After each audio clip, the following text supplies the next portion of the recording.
다음은 서울 성북구 더불어민주당 기동민 의원께서 질의하시겠습니다.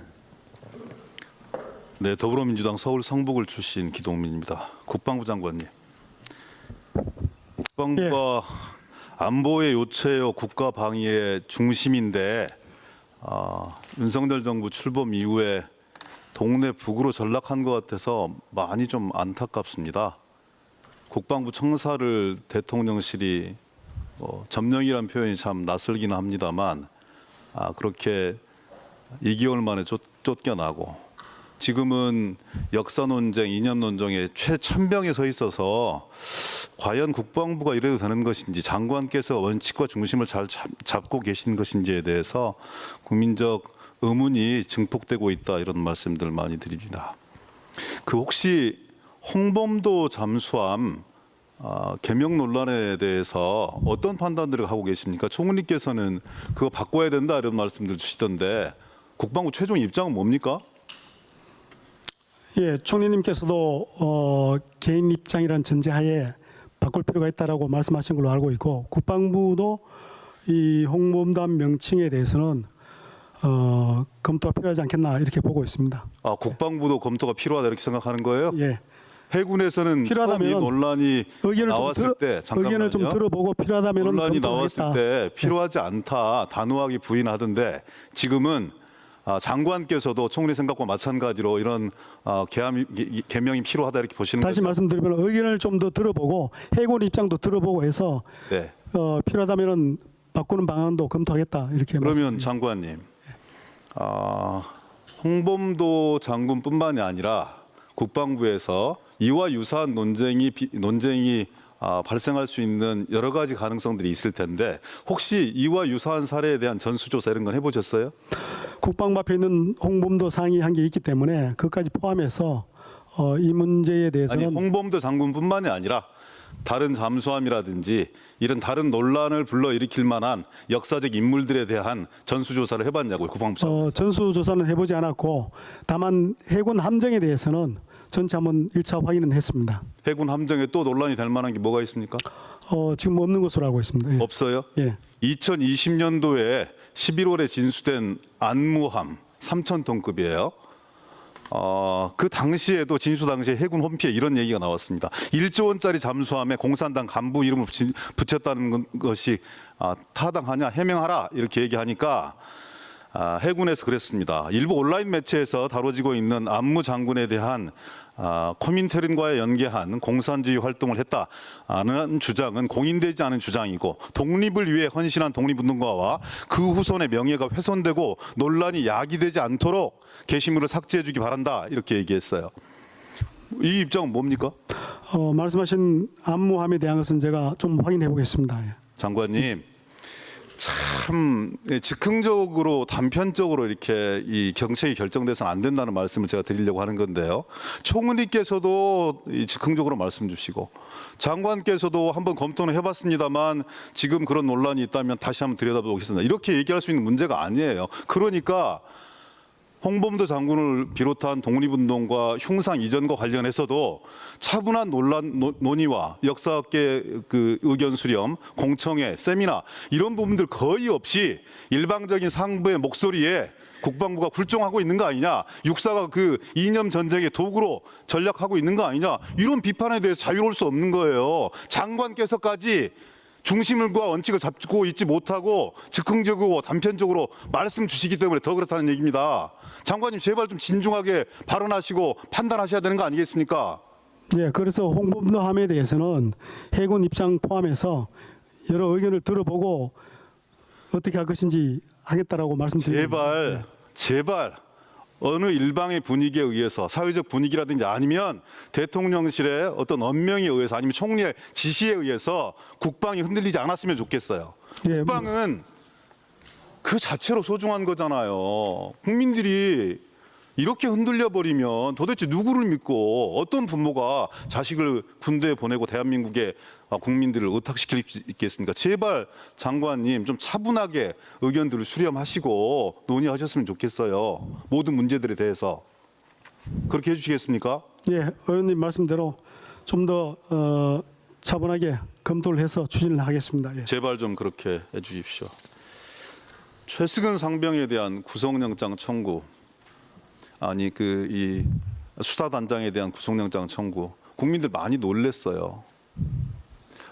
결국은 수사단장의 입에 재갈을 물려서 진실과 정의를 도륙내는 거구나, 은폐하는구나.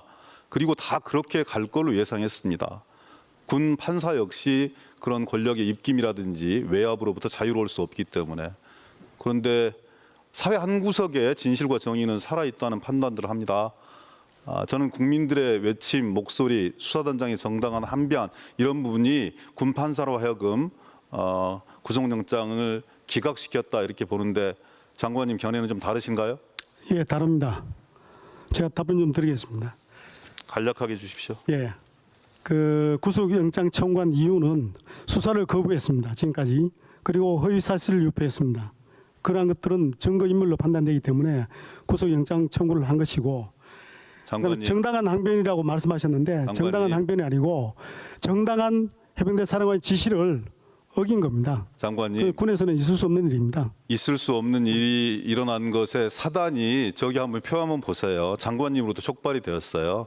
30일 날 해군 참모총장, 국방부 장관 결재까지 다 이루어졌고요. 31일 날 오전에 비공개 수석 비서관 회의가 진행이 됩니다. 어떤 일이 있었는지 모르겠지만 31일부터 1일까지 장관님과 장관님의 참모들이 해병대 사령관과 해병대 수사단장에게 전화를 하고 지시를 하고, 이런 수차례의 과정들이 어찌 외압이라고 느끼지 않을 수 있겠습니까? 한번 보십시오. 장관님 출장 가시기 전에 해병대 사령관한테 유선으로 지시했습니다. 부사령관한테는 대면으로 지시하셨습니다. 이첩 보류 지시하셨습니다. 그리고 출장 가셨어요. 기자 설명회, 국회 설명회 다 취소되었습니다. 국방비서관이 사령관하고 통화합니다. 차관이 해병대 사령관하고 통화합니다. 사령관이 또 수사단장하고 얘기합니다. 대통령 경로 사실을 전파를 합니다. 법무관리단이 32일과 1일에 걸쳐서 5번에 걸쳐서 수사단장하고 통화를 합니다. 그러면서 혐의자와 범죄명을 제외하라 이렇게 얘기를 합니다. 물론 법무관리관은 그렇지 않다, 일반적인 안내사항이었을 뿐이다 라고만 얘기합니다. 8월 1일 날 장관님 우주에 출장 가셔서까지 사령관하고 통화를 합니다. 그리고 법무관리관은 그날도 수사단장하고 통화를 합니다. 군사보좌관은 사령관에게 문자를 보내서 너희들이 요청한 수사본부 이관 건의 불수용하겠다 통보합니다. 이렇게 수많은 이 개입에 대해서 과연 외압이 아니라고 판단할 수 있겠어요? 저는 우리나라 군대가 언제부터 이렇게 되었는지 모르겠습니다. 군명은 지엄한 겁니다. 장관님께서 말씀 한마디 하면 끝나는 문제예요. 근데 뭐가 두려워서, 어떤 지시사항들이 먹히지 않길래, 아니면 부당하길래 이렇게 수많은 사람들이 개입이 되어서 해병대를 괴롭힙니까? 수사 당사자들을 이렇게 괴롭힙니까? 저는 도저히 납득할 수가 없습니다. 장관님, 그런 거 아니에요. 장관님 말씀 한마디면 군령권과 군정권이 엄연한데 지휘계통이 일사불란하게 움직여서 지휘가 먹혀야 되는 거 아니겠어요? 이렇게 다사불란한 게 과연 군대입니까? 답변 드리겠습니다. 그 결과적으로 놓고 보면은 여러 차례 통화가 같지만은 다 각각 이유가 다릅니다. 다르고 지시는 최초 지시가 제대로 된 지시였고, 그 다음부터는 그 배경 설명, 그 다음에는 차관이 한 것은 제가 출장 갔기 때문에 차관이 장관 대리근무이기 때문에 임무를 수행한 것이고요. 세상에 하나의 사안을 가지고 저렇게 수많은 지시와 통화가 이루어졌다. 그것도 해병대 사령관과 수사단장에게. 누가 저걸 자연스러운 과정들로 생각하겠습니까? 장관님 스스로 해군 참모총장과 해병대 사령관까지 결재한 상황이 단 하루 만에 역전이 되고, 그 역전된 상황들을 보증하고 그리고 보강하기 위해서 저 많은 사람들이 움직였어요. 청와대 안보실 사람들까지 같이. 여기에 대해서 어떤 국민이 정당한 수사가 제대로 잘 집행되고 있다 이렇게 느낄 수 있겠습니까? 의원님, 그리고 장관님께서는 정당한 지시였다고 말씀을 주시는데 군사법원법 개정안 취지를 너무나 잘 아시잖아요. 이런 구체적인 3대 사건에 대해서 성 관련 범죄라든지 군대 내 사망 사고라든지 입대 전 사고라든지 이런 것에 대해서는 인식하는 즉시, 인지하는 즉시 지체 없이 다른 수사기관에 넘기라고 한 거 아니겠습니까? 그 넘기라고 하는 기관의 주체는 군 검사나 군 사법범죄관이라고요. 법무관리관이 아니라.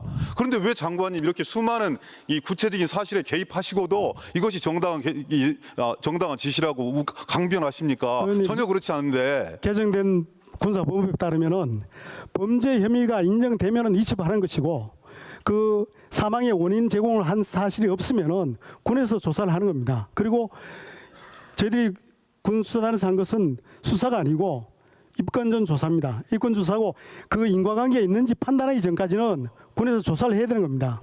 그 차원에서 조사를 했던 것이고요. 조사가 어디 있습니까? 수사기관이 무슨 여론조사기관입니까? 그렇지 않습니다. 수사를 진행한 것이 아니고 조사를 한 겁니다. 입건전 조사를 한 겁니다. 자, 보충 질의 이용해 주세요. 그리고 정리해 주시 기 바랍니다.